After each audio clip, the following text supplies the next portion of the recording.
একটা তথ্য আপনাদেরকে দিয়ে রাখি, বহির্বিশ্ব থেকে যে পরিমাণ রেমিটেন্স ভারত অর্জন করে, সেই রেমিটেন্সের দেশগুলোর মধ্যে বাংলাদেশ তৃতীয় স্থানে।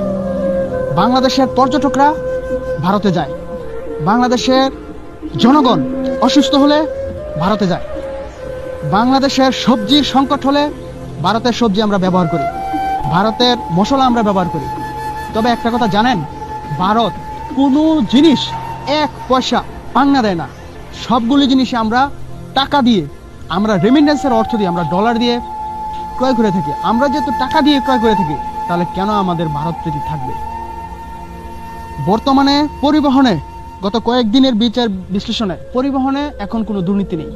সুতরাং আমরা যদি কিছু টাকা বেশিও লাগাই, তাহলে আমি আশা করব ভারতের বিকল্প যে দেশ থেকে আমরা এই পণ্যগুলি পাই, অন্য কোনো দেশ থেকে আমরা এটা ক্রয় করব। প্রয়োজনে আরো 1 বছর আমরা কষ্ট করে চলবো।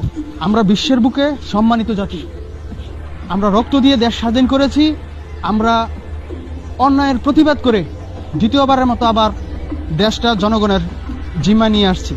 সুতরাং আমরা কোনো দেশের গোলাম হতে চাই না। আমরা কাজ করব টাকার বিনিময়ে, আমরা পণ্য কিনবো টাকার বিনিময়ে, তাহলে গোলামি কেন? তাই এখনই সময় আমাদেরকে সচেতন হওয়া।